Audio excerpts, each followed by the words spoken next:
Fala galera, sejam bem-vindos a mais uma exposição bíblica trazida a você pelo Seminário Bíblico Palavra da Vida. E sem mais delongas, vamos para a exposição. Beijos e afagos, graça e paz. Talvez seria assim que Salomão cumprimentasse a Sulamita no Cântico dos Cânticos. Abra sua Bíblia no capítulo 1.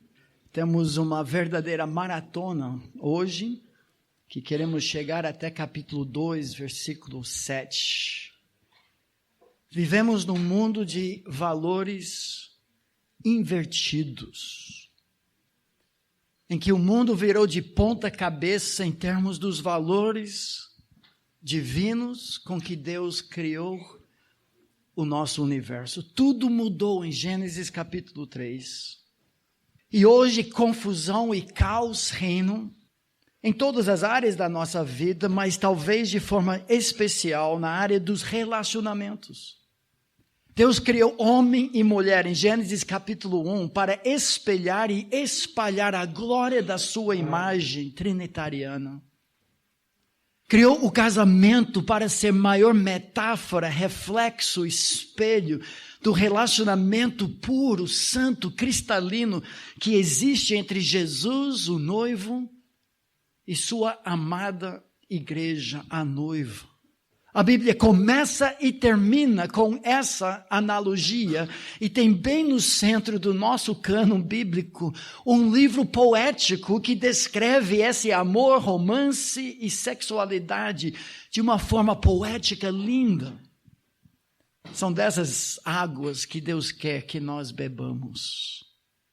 Certa vez, alguns ladrões entraram numa loja. Mas ao invés de roubar alguma mercadoria, eles inverteram, trocaram as etiquetas de preços dos produtos. Então um relógio Bulova dourada, extremamente caro, tinha a etiqueta R$ 1,99.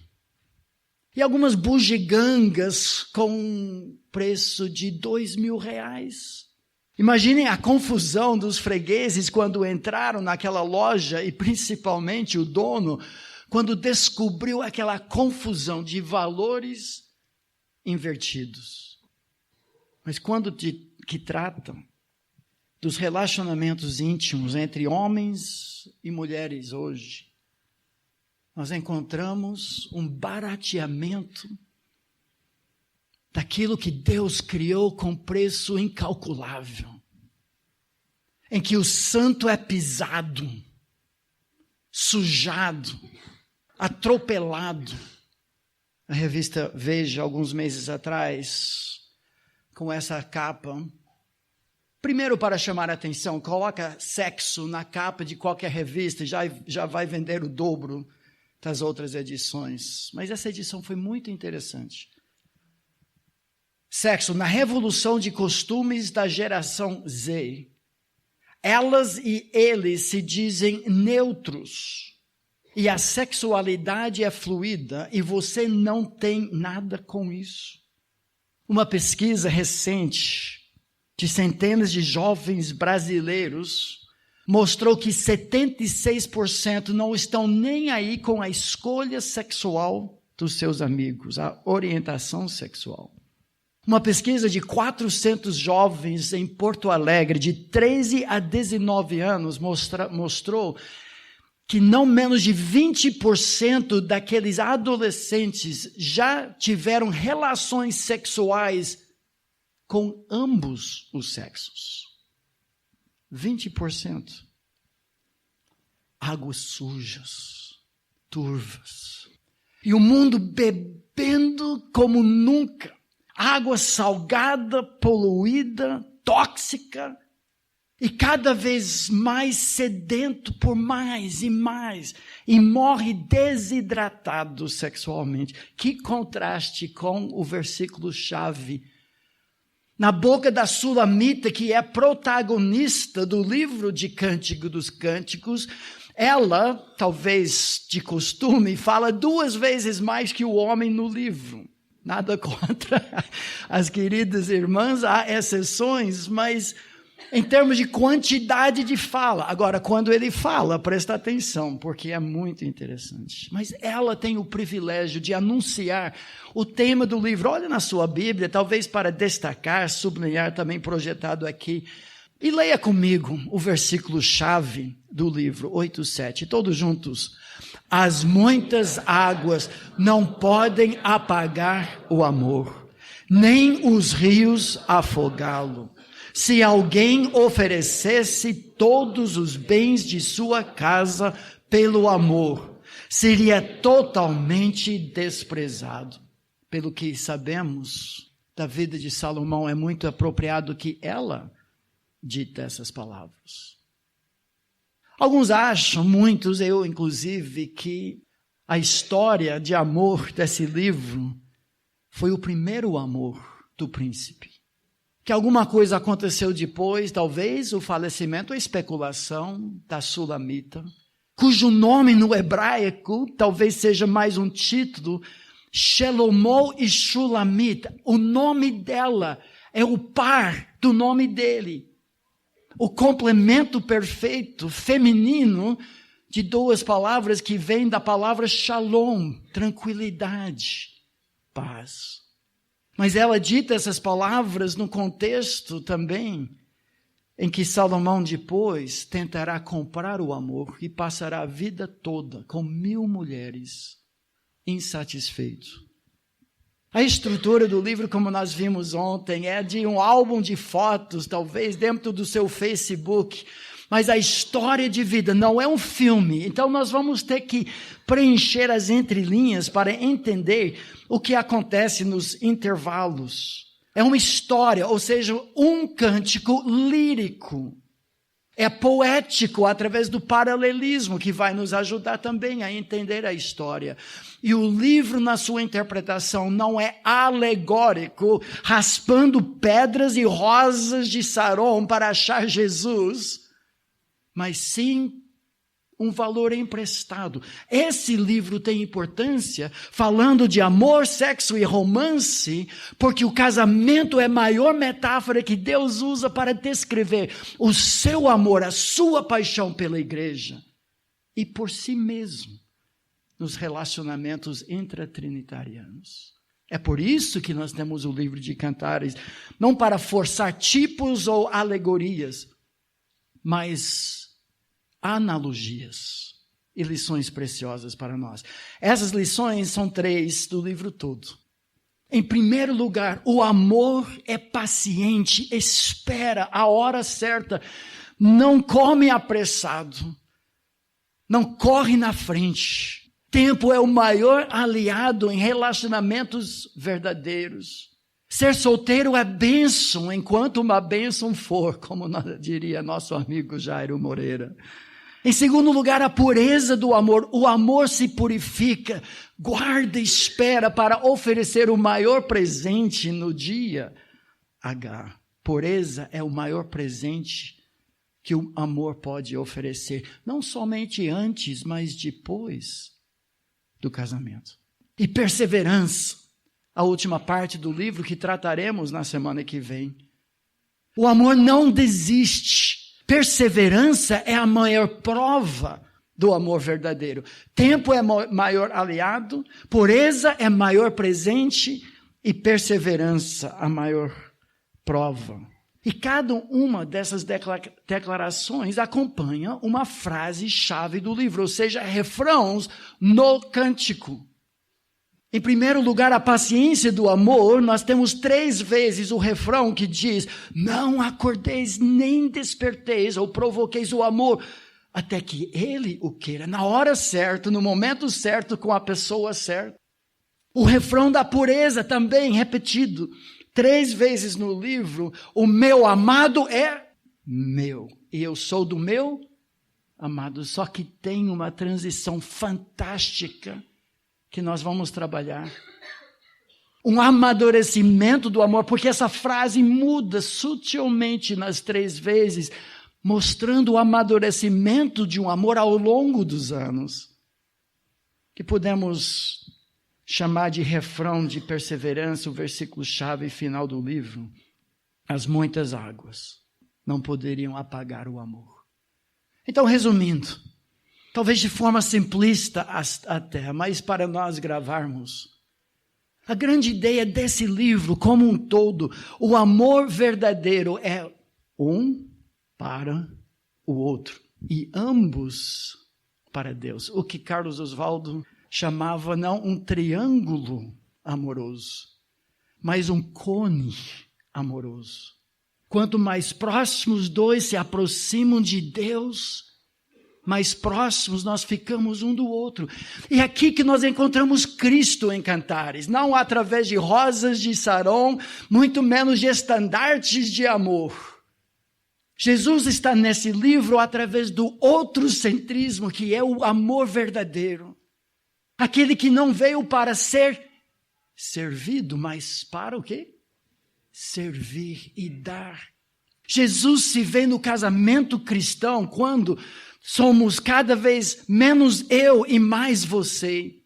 O outrocentrismo que caracterizava a vida de Jesus descreve o amor verdadeiro. Um para o outro e ambos para Deus. Vamos mergulhar no livro agora. Capítulo 1, versículos 2 a 11. O texto começa falando das estações do amor. Paciência. Dá um tempo para tudo e para tudo um tempo. Todo relacionamento passa por etapas, estações, por assim dizer. Não somente antes, podemos dizer que as etapas naturais, normais, que causam tanta aflição, tanto mistério. Será que ele me gosta? Não me gosta? O que significou aquela palavra que colocou naquele recado que me mandou? Faz verdadeira exegese de cada palavra, mostra para colegas de quarto. O que é isso? Estações. Às vezes nós gostaríamos de pular direto para as núpcias, claro, mas é necessário. O ciclo de vida do amor. E meu amigo, isso não é somente no início, presta muita atenção. Estava refletindo sobre isso ontem. O namoro noivado é um microcosmos, uma miniatura do que vocês passarão a vida toda. É uma aventura do amor. Eu tenho tanta pena das pessoas que pulam fora. Primeiro sinal de dificuldade, de conflito, os ventos áridos, as tempestades que afligem todo o relacionamento. E as pessoas caem fora. E Deus tem tanta aventura, tanta aprendizagem. 35 anos eu e minha esposa completamos em julho. Ainda estamos aprendendo. Novas etapas, novas descobertas. A pessoa que cai fora disso, o casal que não tem aquele compromisso para com o pacto, votos conjugais, perde tudo isso. Assim como a pessoa promíscua, que acha que entende o prazer sexual erótico, não entende nada, porque o amor verdadeiro e a sexualidade plena desenvolve-se e melhora com o passar dos anos, acreditem. Porque uma pessoa que agora te conhece de dentro e fora, sabe todas as suas falhas, fraquezas, e mesmo assim, vez após vez, se ela consuma o seu pacto contigo, sabendo quem você é, e se entrega a você, esse é o prazer verdadeiro. Aquele jogador de futebol, do NBA, que gaba-se de ter ido para a cama com 1000 mulheres, ele só conhece o sexo animal. Mas esse livro nos mostra algo muito mais profundo.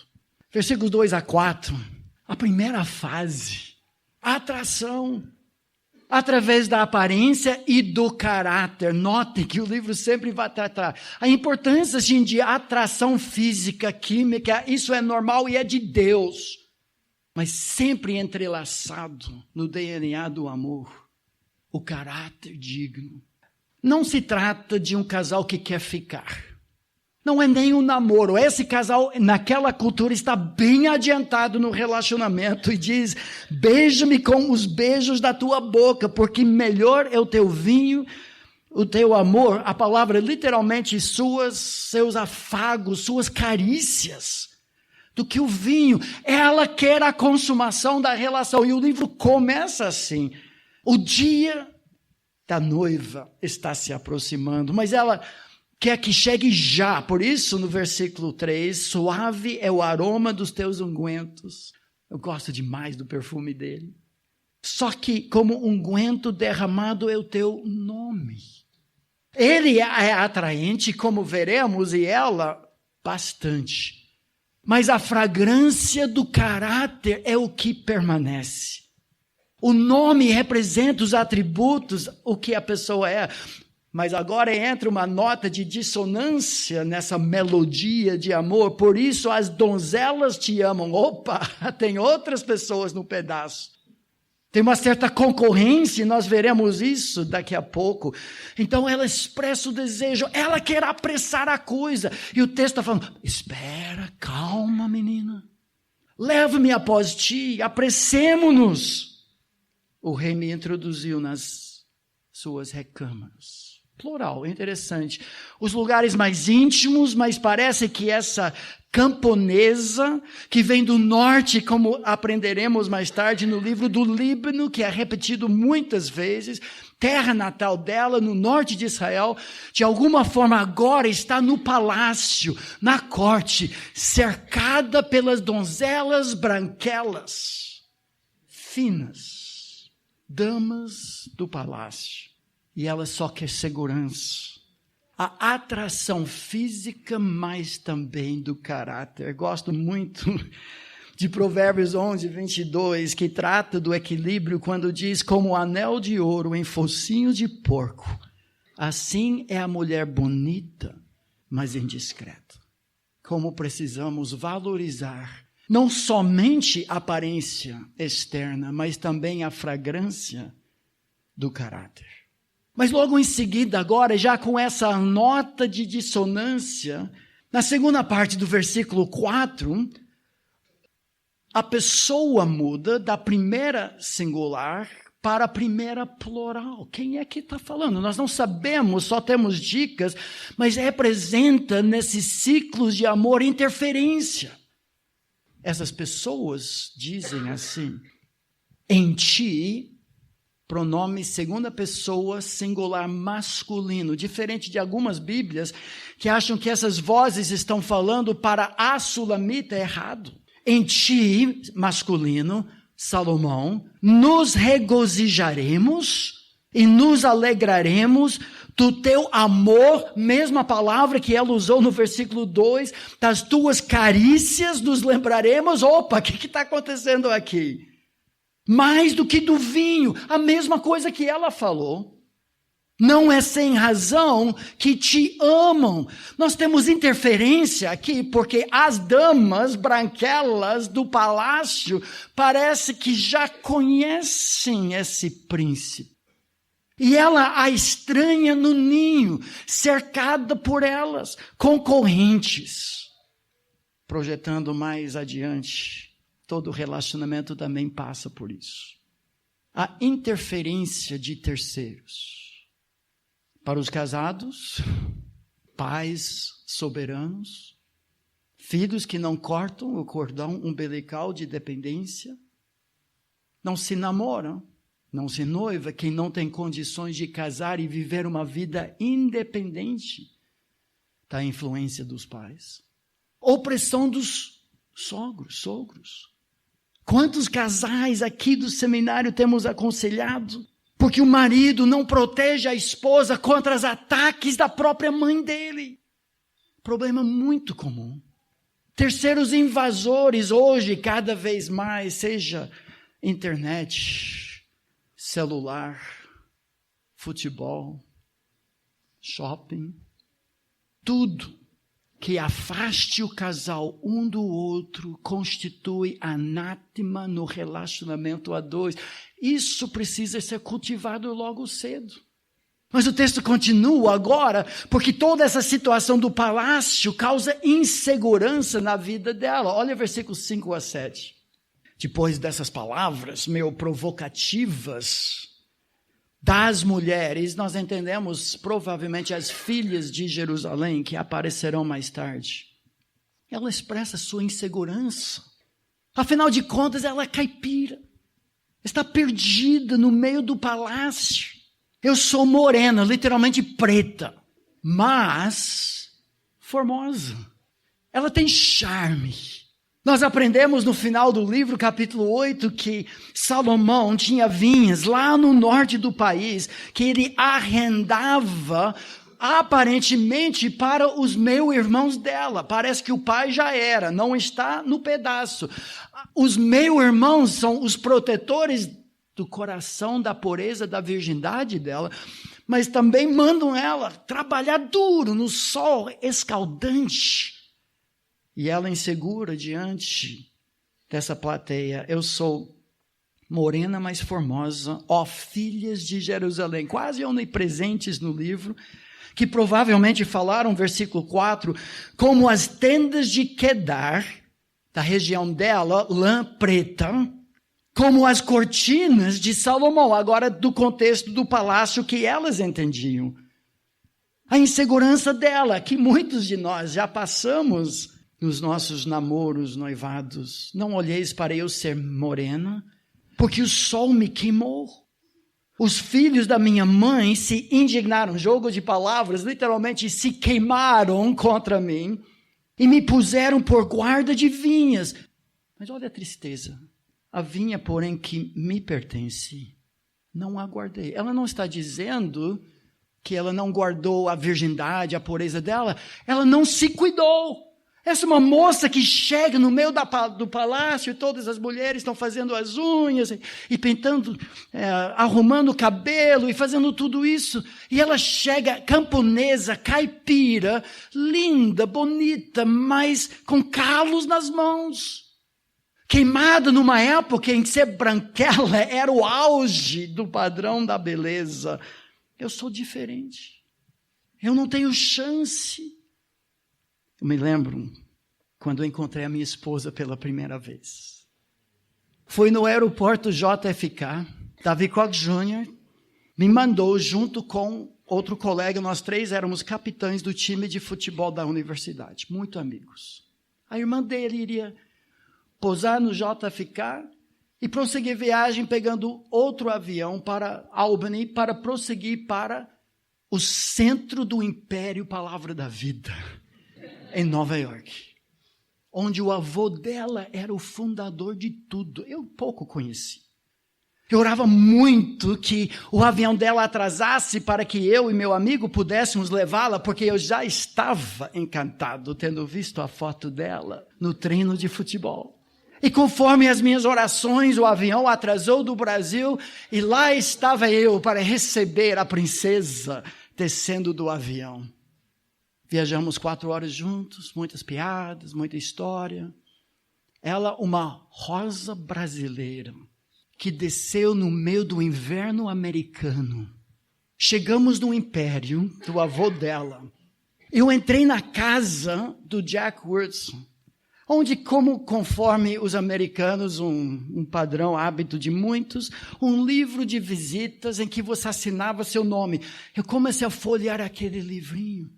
Eu vi esses nomes: Neil Armstrong, primeiro homem a andar na Lua.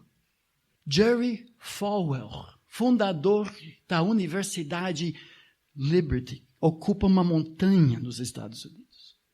Eu comecei a ficar inseguro. Foi amor à primeira vista para mim. E eu assinei o meu nome. Davi Merck, Berlim, Nova Jersey. Eu era caipira, camponês no Império Palavra da Vida, que era uma coisa enorme. E eu saí de lá depois de uma semana em depressão. Nunca eu vou entrar nessa família. Eu não tenho chance. Eu me identifico nesse sentido com a Sulamita. Agora vem mais interferência. Versículo 7.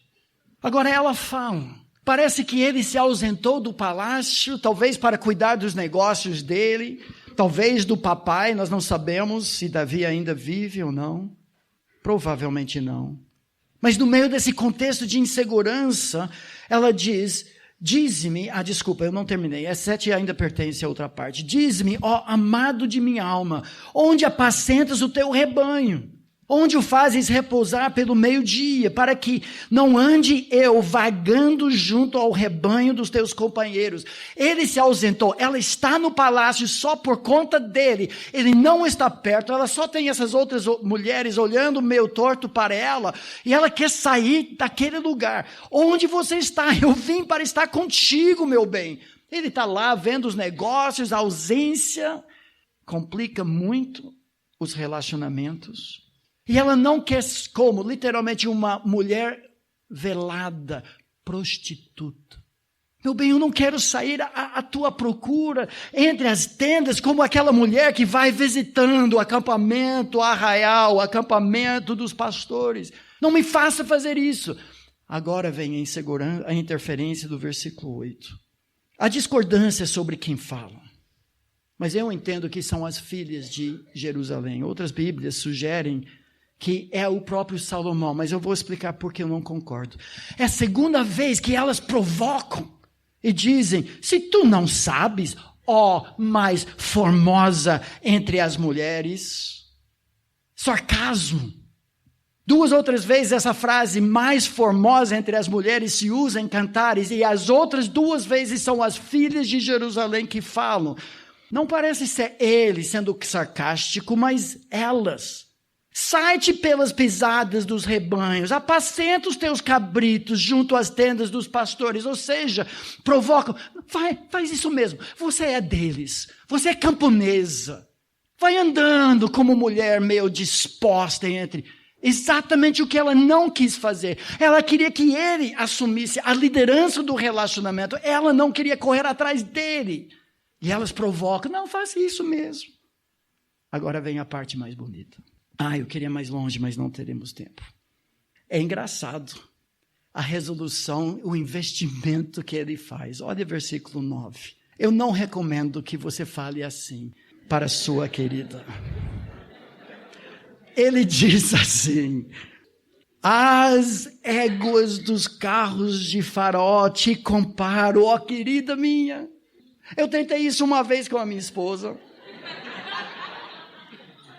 Eu falei para ela, meu bem, você é como uma potanca, entre tantos outros bichos.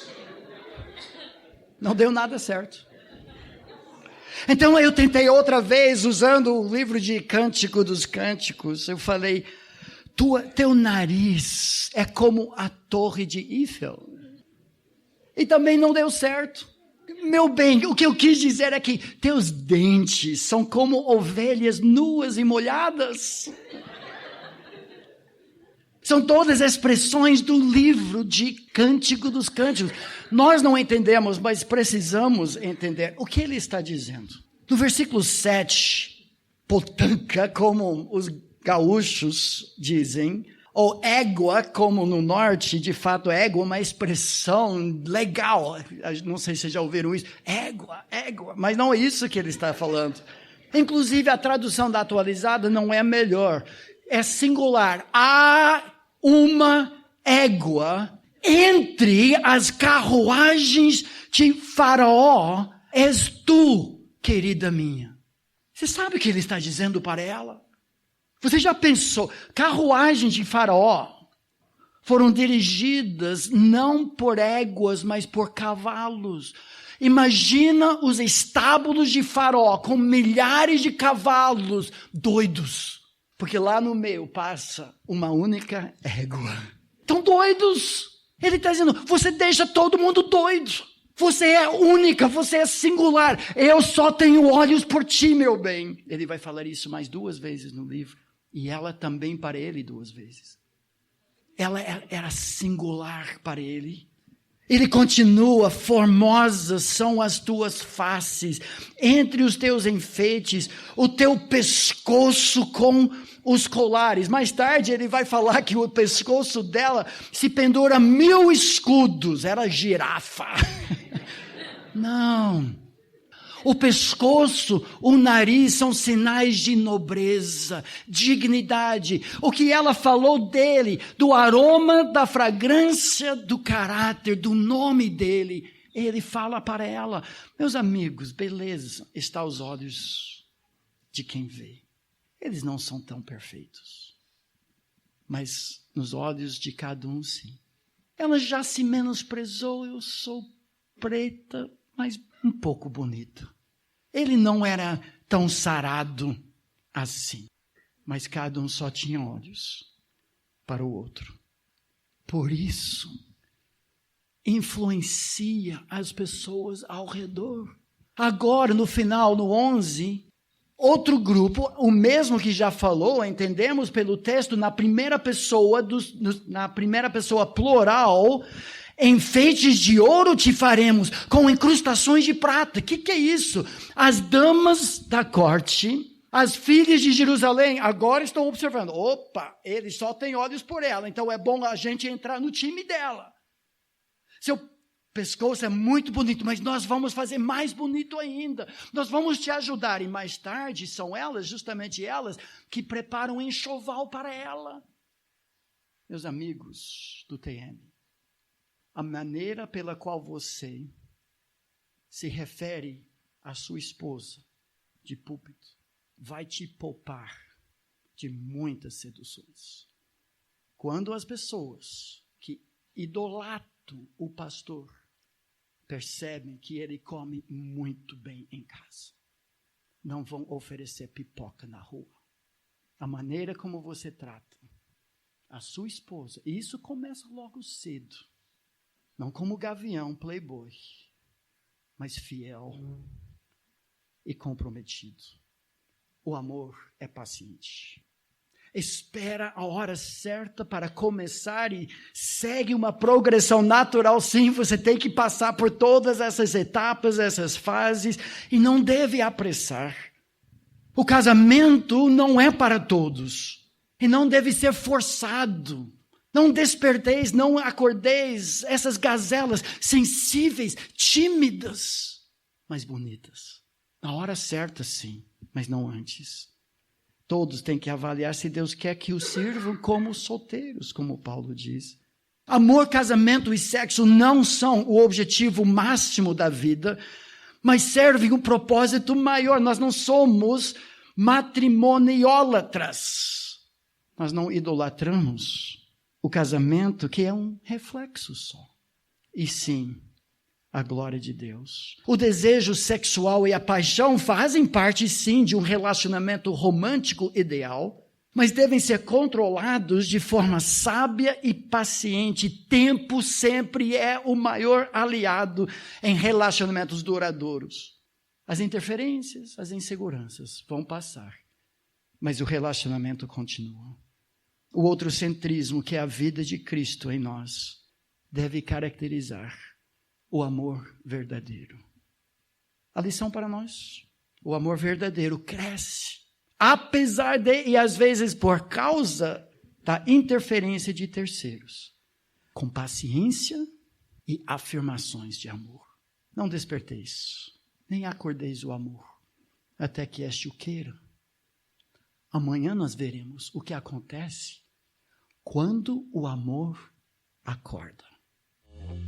E essa foi mais uma exposição bíblica. Obrigado por ter ouvido. Para saber mais, nos siga no Facebook e no Instagram, SBPV Brasil. Palavra da Vida, teologia para vida e ministério.